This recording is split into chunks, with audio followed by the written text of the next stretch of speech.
গ্রাম থেকে শহর, পাড়া থেকে মহল্লা, দেশ থেকে বিশ্ব, সবকিছুর চালিকায় অর্থ।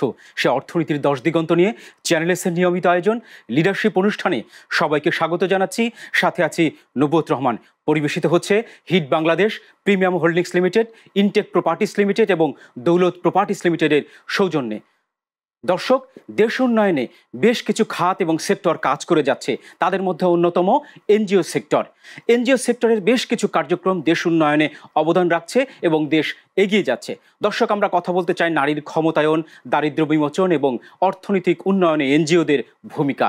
এ বিষয় নিয়ে কথা বলবার জন্য অত্যন্ত চমৎকার দুজন অতিথি আমাদের এই স্টুডিওতে উপস্থিত আছেন।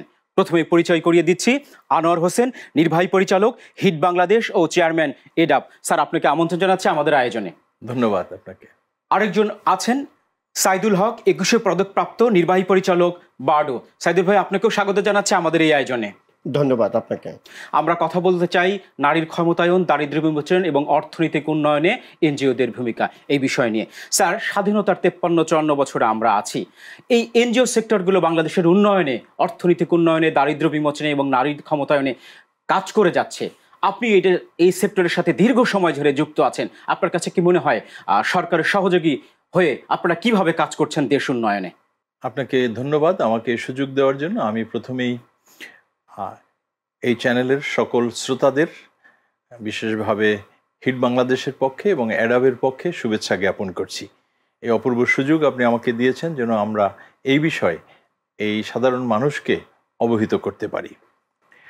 সরকারের সাথে এনজিওগুলো দীর্ঘদিন যাবৎ কাজ করতেছে। বিশেষভাবে স্বাধীনতার পরপরই এদেশে এনজিওগুলোর আবির্ভাব হয়। এর আগে এদেশে এত এনজিও ছিল না। কিন্তু আমরা কোন কোন ক্ষেত্রে কাজ করেছি এটা যদি একটু বলতে যাই তাহলে একটু লম্বা সময় লাগবে। আমি জানি না কত সময় আমি পাবো। কথায় কথায় লোকজন বলে দারিদ্র্য বিমোচন। শুধুমাত্র দারিদ্র্য বিমোচন এনজিওগুলো করে না, তারা কাজ করেছে শিক্ষায়, স্বাস্থ্যে, জন্ম নিয়ন্ত্রণে, নারীর ক্ষমতায়ন, বাল্যবিবাহ রোধে এবং মাদকের বিপক্ষে।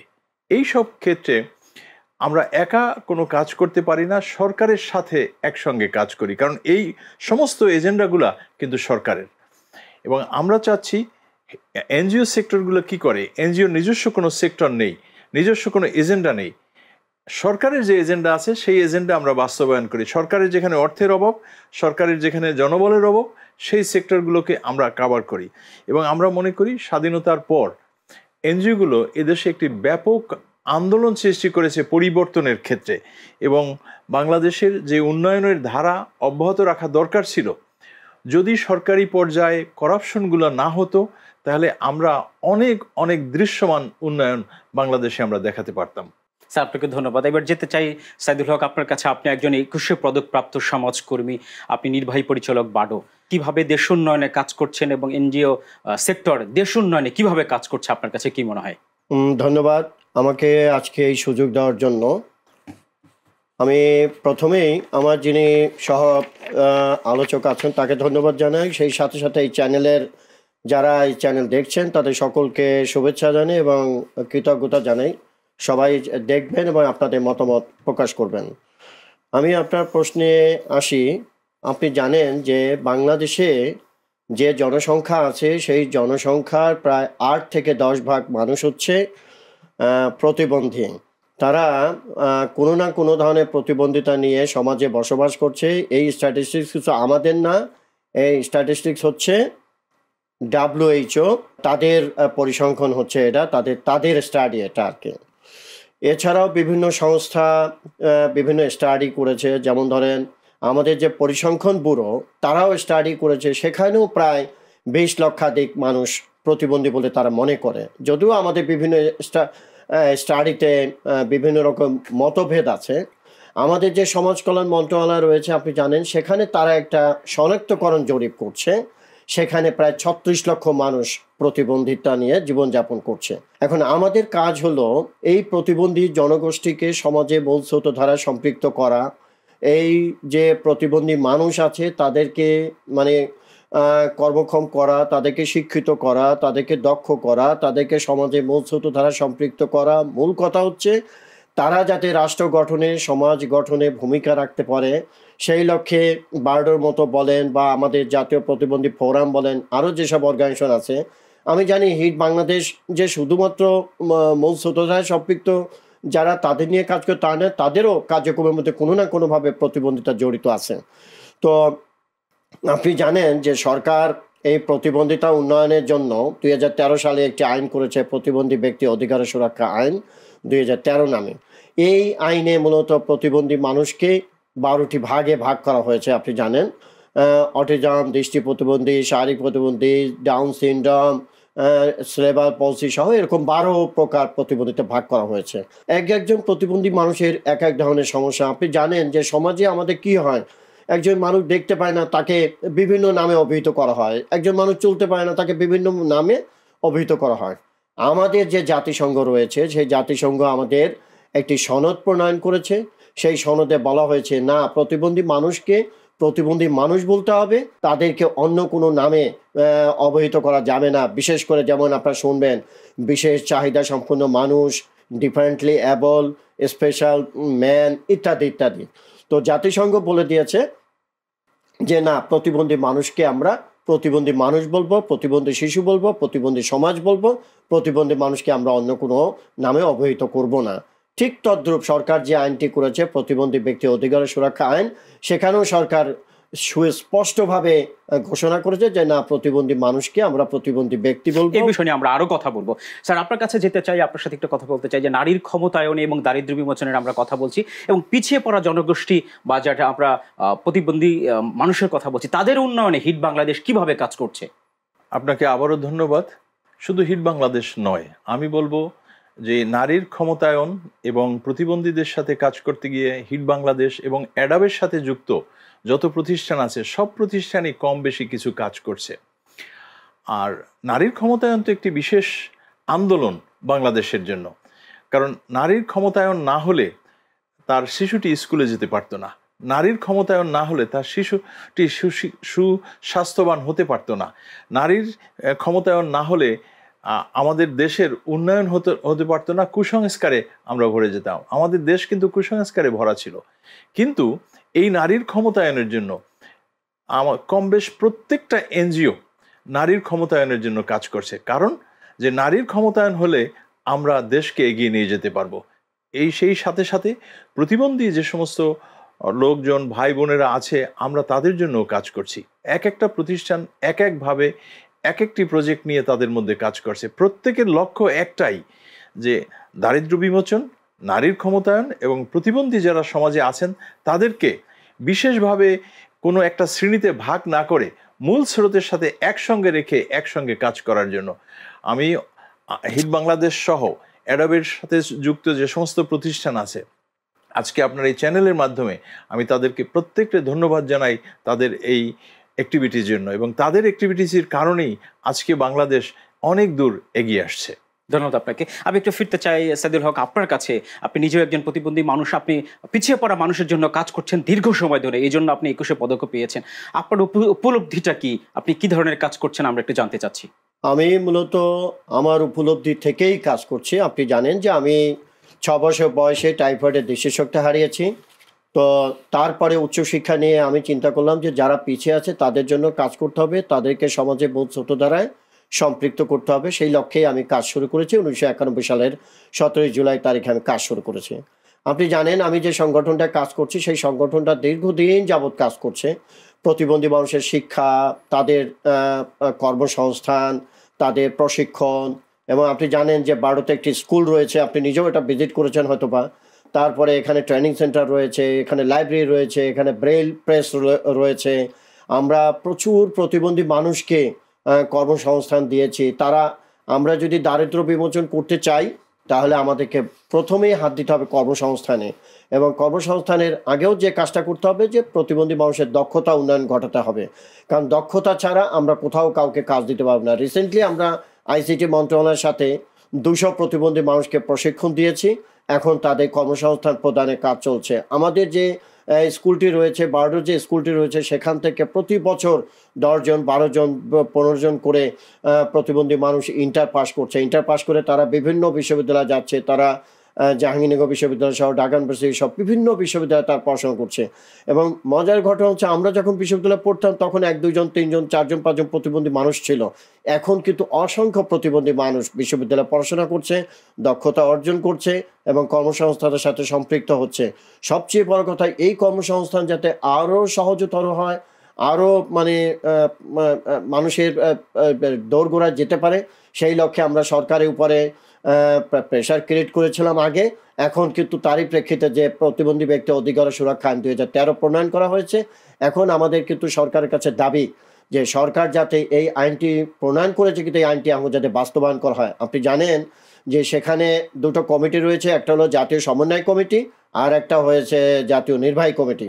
আমাদের সরকারের কাছে আবেদন যে এই দুইটা কমিটি যাতে ফাংশন করে, এই দুইটা কমিটি যদি ফাংশন করে তাহলে প্রতিবন্ধী মানুষের উন্নয়ন হবে, তাদের অধিকার বাস্তবায়ন হবে, তারা কর্মসংস্থান পাবে, মানুষজন সচেতন হবে, হ্যাঁ, সবাই এগিয়ে আসবে, সাধারণ মানুষের কাতারে চলে আসবে, সবাই মানুষের কাতারে চলে আসবে বলে আমরা বিশ্বাস করি। ধন্যবাদ আপনাকে। আমরা যেতে চাই ছোট্ট একটা বিরতিতে।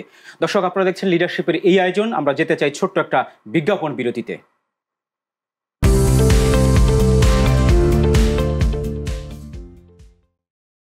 দর্শক, সাথে থাকার জন্য অসংখ্য ধন্যবাদ। স্যার, আমরা যেতে চাই আপনার কাছে, আপনি অ্যাডাবের চেয়ারম্যান। আপনার কাছে কি মনে হয় এই যে আমাদের যে দেশীয় যে এনজিওগুলো আছে তাদের ফান্ডগুলো বিদেশের উপর নির্ভরশীল এবং দেশীয় কিছু ফান্ডের মাধ্যমে নির্ভরশীল, এই ফান্ড দিয়ে অনেক সময় টেকসই উন্নয়ন অনেকাংশে সম্ভব হয় না। আপনি অ্যাডাবের চেয়ারম্যান হিসেবে আসলে আপনার মূল্যায়ন বা বিশ্লেষণ কেমন? এটা একটি বিরাট চ্যালেঞ্জের বিষয় এই কারণে যে আমরা অনেক সময় বলি যে এই ফান্ড দিয়ে এই কার্যক্রম ঠিকভাবে করা যাচ্ছে না। এর দুটি কারণ আছে। আমি যদি একটু ভাগ করি, আমার সমস্যা বাংলাদেশে গ্রামে, আমাকে এখান থেকেই পরিকল্পনা করতে হবে এই সমস্যাটাকে আমি কিভাবে উত্তীর্ণ হতে পারি এখান থেকে। কিন্তু যদি আমি লন্ডনে চলে যাই অথবা আমেরিকাতে চলে যাই, আমেরিকাতে বসে যে পরিকল্পনা করতে চাই তাহলে কিন্তু বাস্তব ভিত্তিক হবে না। সেই কারণে আমাদের অনেকগুলো প্রজেক্ট, অনেকগুলো দাতা সংস্থা তারা ওখান থেকে প্রজেক্ট পাঠিয়ে দেয় এবং আমাদের এইখানের অনেক এনজিওগুলা তারা বাস্তবতা চিন্তা করে না, তারা চিন্তা করে তাদের একটা প্রজেক্ট হলেই হয়। এই প্রজেক্ট হলেই হয় এই কারণে যারা প্রজেক্ট গ্রহণ করে অথবা প্রজেক্ট দেয়, সেই প্রজেক্ট দিয়ে বাংলাদেশের কোনো উন্নয়ন হচ্ছে না এবং ভবিষ্যতেও টেকসই কোনো কিছু হবে না, শুধু যতদিন চলছে অতদিন চলবে। সেই কারণে আমি এই কথা আজকে বলতে চাই, অ্যাডাবের চেয়ারম্যান হিসাবে নয়, হিট বাংলাদেশের নির্বাহী পরিচালক হিসাবেও নয়, একজন সাধারণ মানুষ হিসাবে বলতে চাই, আমাদের সকলের বাস্তব ভিত্তিক পরিকল্পনা গ্রহণ করতে হবে। আজকে আপনি দেখতে পাচ্ছেন অনেক এনজিওর ফান্ড কমে গেছে, সেটাই আরেকটি চ্যালেঞ্জ। সেই চ্যালেঞ্জের জন্য আংশিকভাবে আমরা কোনো না কোনোভাবে দায়ী। একটি হচ্ছে আমাদের স্বচ্ছতার অনেক জায়গায় ঘাটতি আছে, সকলের বেলায় নয়। কোনো প্রতিষ্ঠানের স্বচ্ছতার ঘাটতি আছে, কোনো প্রতিষ্ঠান তাদের অডিটই হয় না, কিন্তু দাতা সংস্থান যখন এই অডিট দেখতে চায়, অডিট পায় না, পরের বছর ফান্ড বন্ধ করে দেয় এবং এই কারণে বাংলাদেশের সুনাম কিন্তু কোনো প্রতিষ্ঠান ক্ষুণ্ণ করছে। আমি অ্যাডাবের চেয়ারম্যান হিসাবে অ্যাডাবের সকল সদস্যদেরকে কথা বলতে চাই, অবশ্যই আপনারা স্বচ্ছতার সাথে থাকবেন, বাংলাদেশের মান উন্নয়নে আপনারা কাজ করবেন, যেন কেউ কোনোদিন এই বিষয়ে, নেগেটিভ বিষয়ে আপনাদের বিষয়ে তুলতে না পারে। আমরা স্বচ্ছতা, তাহলে এটা যদি করি তাহলে কিন্তু এই ফান্ডের যে চ্যালেঞ্জগুলো আছে এটা আমাদের কখনোই থাকবে না, আমরা এটা ওভারকাম করতে পারবো।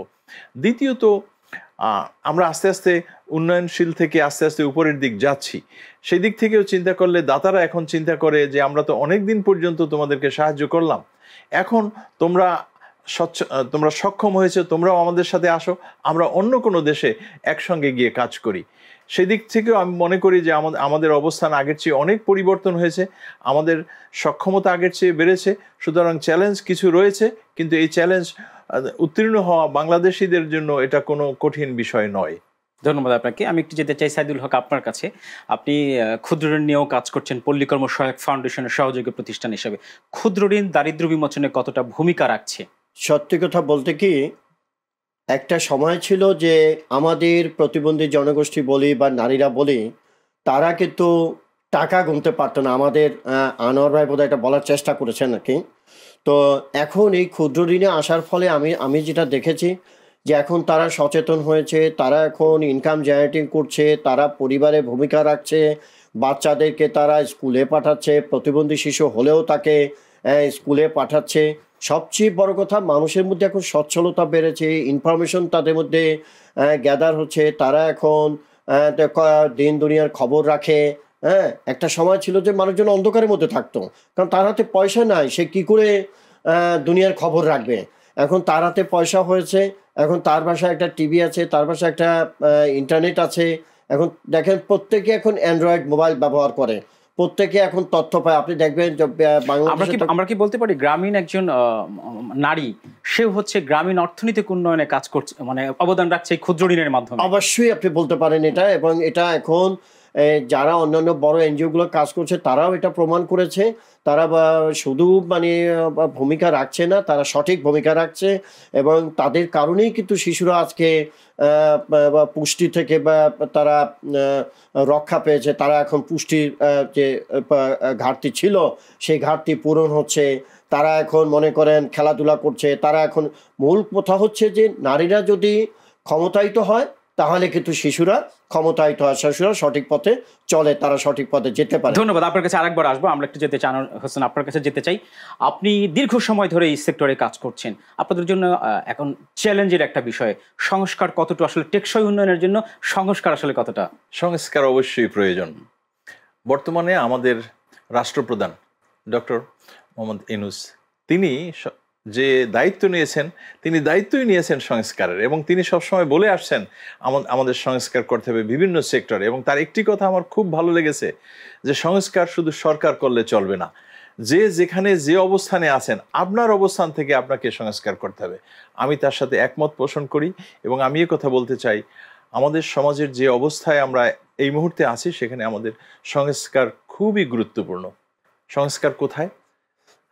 আমি যদি একটি প্রতিষ্ঠানে থাকি, আমার খুঁজতে হবে আমার কোন কোন সেক্টরে সংস্কার দরকার। আমি যদি রাষ্ট্রে থাকি তাহলে রাষ্ট্র চিন্তা করবে তার কোথায় কোথায় সংস্কার দরকার। অবশ্যই আমাদের সংস্কার দরকার। সংস্কার দরকার আমার পলিসিতে, সংস্কার দরকার আমার নিয়মকানুনে, সংস্কার দরকার প্রত্যেকটা ক্ষেত্রে। একটি সময় ছিল একটি স্কুল কমিটি হবে, রাজনৈতিক নেতা, সরকারি দলের নেতা ছাড়া আর কেউ ওই কমিটিতে যেতে পারবে না। কলেজ কমিটিতে কেউ যেতে পারবে না, শুধু একটি দলের। আমার কয়েকদিন আগে একজনের একটি কথা ভালো লেগেছেন, একজন নেতা তিনি বলেছেন, সংস্কার মানে কি? একটা দলকে বাদ দিয়ে আবার আমরা সেইখানে গিয়ে সব কিছু করবো, এটা সংস্কার নয়। সংস্কার যারা চলে গেছে, তারপর যারা আছে সকলকে নিয়ে আমাদের কাজ করতে হবে। এবং আমাদের প্রধান উপদেষ্টা তিনি যে কথাটা বারবার বলার চেষ্টা করছেন, যে সংস্কারের মাধ্যমে আমাদের দেশকে এগিয়ে নিয়ে যেতে হবে। আমি মনে প্রাণে বিশ্বাস করি, আমাদের অ্যাডাব বিশ্বাস করে যে সংস্কার প্রয়োজন, এবং সংস্কারের মাধ্যমেই আমরা এগিয়ে যাব। আপনাকে ধন্যবাদ। আবার ফিরবো আপনার কাছে। আমি একটু যেতে চাই সাইদুল হক আপনার কাছে। আসলে এনজিও সেক্টরে টেকসই উন্নয়নের জন্য, ভবিষ্যৎ টেকসই উন্নয়নের জন্য আসলে সংস্কার কতটা জরুরি? এটা সত্যি কথা বলেছেন আপনি। যদি কোনো প্রতিষ্ঠানকে আপনি টেকসই করতে চান, সমাজকে যদি টেকসই করতে চান, রাষ্ট্রকে যদি টেকসই করতে চান, সব ক্ষেত্রে সংস্কার প্রয়োজন। সংস্কারবিহীন কোনো কিছু চলতে পারে না। একটা প্রতিষ্ঠান, কতগুলো আমাদের নীতিমালা থাকে, আমাদের বড় ভাই জানেন যে কতগুলো নীতিমালা থাকে। এই নীতিগুলো কিন্তু আমরা প্রতি বছর আমরা কিন্তু রিভিউ করে থাকি। রিভিউ মানে তো সংস্কার। আমরা পর্যালোচনা করে থাকি, আমরা রিফর্ম করে থাকি, আমরা ওই আমাদের অর্গানোগ্রাম প্রতি বছর রিফর্ম করে থাকি, রিঅর্গানাইজ করে থাকি। এগুলো করা দরকার। না করা হলে মানুষের মধ্যে কাজের স্পৃহা আসে না। আমি এর পাশাপাশি বলতে চাই যে আমাদের প্রতিবন্ধী জনগোষ্ঠীকে যদি মূল স্রোতধারা সম্পৃক্ত করা না যায়, তাহলে কিন্তু সমাজ এগিয়ে যেতে পারবে না। কারণ সমাজ অনেক দূর এগিয়ে গেছে, কিন্তু প্রতিবন্ধী সমাজ এখনও অনেক পিছনে রয়ে গেছে। সেই লক্ষ্যে প্রতিবন্ধী মানুষের কিছু দাবি আছে, সেই দাবিগুলো বাস্তবায়ন করা খুবই জরুরি। প্রথমত হচ্ছে যে প্রতিবন্ধী মানুষের যে ভাতা রয়েছে, সেই ভাতাটা একটি ন্যূনতম 5,000 টাকা প্রদান করা দরকার। তৃতীয়ত হচ্ছে প্রতিবন্ধী মানুষের যে কর্মসূচিগুলো রয়েছে, সেই কর্মসূচিগুলোতে প্রতিবন্ধী মানুষের সম্পৃক্ততা বাড়ানো দরকার। আরও একটি কথা বলবো যে সচিবালয় যে রদবদল হচ্ছে, আমি বলবো প্রতিবন্ধী মানুষের কথা বলার জন্য হয় সুনির্দিষ্ট একটি সচিবালয়, অর্থাৎ হতে পারে সমাজ কল্যাণ মন্ত্রণালয়ের মধ্যেই আরেকটা সচিবালয়ের মানে সচিবের পদ করা দরকার, অথবা যদি তাও করা সম্ভব না হয় প্রতিবন্ধী মানুষের কথা বলার জন্য তাদের নিয়ে একটি আলাদা মন্ত্রণালয় করা দরকার। কেননা প্রতিবন্ধী জনগোষ্ঠী একটি বড় জনগোষ্ঠী, এদের শিক্ষা, এদের পুনর্বাসন, এদের কর্মসংস্থান নিয়ে কাজ করতে হলে যদি আলাদা ব্যবস্থা করা না হয় তাহলে এই গোষ্ঠী আগাবে না। পৃথিবীর অনেক জায়গা আছে যেখানে, অনেক দেশ আছে যেখানে প্রতিবন্ধীদের জন্য আলাদা অধিদপ্তর করা হয়েছে, আলাদা সেক্টর করা হয়েছে। সুতরাং বাংলাদেশেও এটা করা প্রয়োজন। অথবা এটা আগাবে না, নতুবা এটা আগাবে না। ধন্যবাদ আপনাকে। আরেকবার আসবো নিশ্চয়ই আমরা।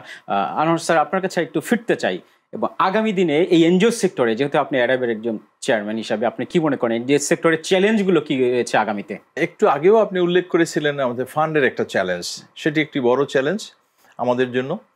এবং বিভিন্ন দেশের রাজনৈতিক পট পরিবর্তন অথবা নির্বাচনের মাধ্যমে যে সমস্ত সরকার পরিবর্তন হচ্ছে, সে কারণেও আমরা ক্ষতিগ্রস্ত হচ্ছি। এটা একটি বড় চ্যালেঞ্জ ফান্ডের ক্ষেত্রে। আরেকটি হচ্ছে আমাদের দেশের এই যে সংস্কার করাটাও একটা চ্যালেঞ্জ। আমরা অনেক সময় বলি সংস্কার করতে হবে, একটু আগেও আমরা এই সংস্কার নিয়ে আলোচনা করছি, কিন্তু সংস্কার করাটাও একটি চ্যালেঞ্জ। আমরা খুব দ্রুত চেয়েছিলাম সরকারের অনেক জায়গায় এই সংস্কার হবে, কিন্তু সবখানে সংস্কার হয়নি, এটাও একটি চ্যালেঞ্জ।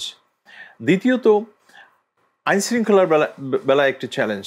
আমরা মনে করতেছিলাম যে খুব দ্রুত আইনশৃঙ্খলা নিয়ন্ত্রণে আসবে এবং মানুষ আগের চেয়ে অনেক শান্তিতে বাস করবে, সেটাও একটি চ্যালেঞ্জ হিসেবে রয়ে গেছে। সেখানেও কিন্তু আমরা খুব বেশি ভালো কাজ করতে পারিনি। সর্বোপরি যদি আপনি বলেন এনজিও সেক্টরের চ্যালেঞ্জ হচ্ছে, যখন একটি রাজনৈতিক সরকার ক্ষমতায় থাকে, একটি গণতান্ত্রিক সরকার ক্ষমতায় থাকে, তখন যেভাবে এরা স্বাচ্ছন্দ্যে কাজ করতে পারে, আমাদের সরকার পরিবর্তনের সাথে সাথে একটু থেমে গেছে। কারণ বর্তমান সরকারের লোকজনও বুঝতে পারতেছে না এনজিও কোন দিকে যাবে বা যাওয়া উচিত। এনজিও সেক্টরগুলো একটু থেমে গেছে যে এরপর কি হবে, এরপর যারা ক্ষমতায় আসবে তারা কিভাবে চালাবে। এই বিভিন্ন উদ্বেগ উৎকণ্ঠার ভিতরে, চ্যালেঞ্জের ভিতর কিন্তু এনজিও সেক্টরগুলো আছে। আমরা অনুষ্ঠানের একদম শেষ পর্যায়ে চলে এসেছি। ছোট্ট করে যদি আমি জানতে চাই আপনার কাছে যে বাংলাদেশকে নিয়ে আপনার ভাবনা, নতুন বাংলাদেশের কাছে আপনার প্রত্যাশা। একটি কথা প্রায় কয়েকদিন যাবত আমি বারবার বলে থাকি যে আমার ভাবনা বৈষম্যহীন একটি সমাজ ব্যবস্থা, দুর্নীতিমুক্ত একটি বাংলাদেশ এবং নারীর স্বাধীনতা মুক্ত একটি বাংলাদেশ এবং গণতান্ত্রিক প্রক্রিয়ায় পরিচালিত একটি বাংলাদেশ হবে। এবং আরেকটি কথা জাতির উদ্দেশ্যে সকলের কাছে আমি বলতে চাই, সেটা হচ্ছে আমাদের দেশে এখন আন্দোলনের নামে প্রায় আমরা দেখা যায় এই রাস্তা বন্ধ, ওই রাস্তা বন্ধ। যারা বিভিন্নভাবে আন্দোলন করছে, আমি বলবো যে আন্দোলন আপনাদের ফান্ডামেন্টাল রাইট, আন্দোলন করুন, কিন্তু আপনার আন্দোলনের কারণে যেন কেউ ক্ষতিগ্রস্ত না হয়। এবং প্রশাসনকে বলবো আইন শৃঙ্খলা নিয়ন্ত্রণের জন্য আপনারা যেন সোচ্চার হন, যাতে আমরা একটি সুন্দর বাংলাদেশ পেতে পারি। এই যে সংস্কারের নামে যে নতুন কেয়ারটেকার গভর্নমেন্ট আছে, তারা যেন সফল হতে পারে, সেই প্রচেষ্টায় আপনারা সকলে থাকবেন। এরকম একটি বাংলাদেশ আমি আশা করি। ধন্যবাদ আপনাকে। আপনার কাছে ছোট্ট, ছাইদুল হক, আপনার কাছে ছোট্ট করে জানতে চাই যে বাংলাদেশ নিয়ে আপনার প্রত্যাশা ছোট্ট করে। আমার প্রত্যাশা হচ্ছে এই বাংলাদেশ হবে প্রতিবন্ধী বান্ধব একটি সমাজ। এই বাংলাদেশ হবে প্রতিবন্ধীদের প্রবেশগম্য একটি সমাজ। আপনি জানেন যে এদেশে প্রতিবন্ধী মানুষরা বাসে উঠতে পারে না, ট্রেনে চলতে পারে না। সুতরাং আমি সংক্ষেপে যদি বলি, এই সরকার হওয়া উচিত প্রতিবন্ধী বান্ধব, প্রতিবন্ধী প্রবেশগম্য এবং সর্বোপরি প্রতিবন্ধী জনগোষ্ঠীর উন্নয়নের একটি রাষ্ট্র হবে বলে আমরা বিশ্বাস করি। আপনাদের দুজনকে অসংখ্য ধন্যবাদ জানাচ্ছি। আপনাকেও বিশেষভাবে হিট বাংলাদেশের পক্ষে এবং অ্যাডাবের পক্ষে ধন্যবাদ জ্ঞাপন করছি। আমি বার্ডের পক্ষ থেকে এবং প্রতিবন্ধী জনগোষ্ঠীর পক্ষ থেকে আপনাকে ধন্যবাদ জানাচ্ছি এবং শুভেচ্ছা জানাচ্ছি। দর্শক, আপনাদেরকে অসংখ্য ধন্যবাদ। আমরা যে যার যার জায়গা থেকে যদি কাজ করতে পারি, তাহলে দেশ সমৃদ্ধ হবে, সুখী সমৃদ্ধশালী একটি বাংলাদেশ আমরা ফিরে পাবো। সবাইকে অসংখ্য ধন্যবাদ।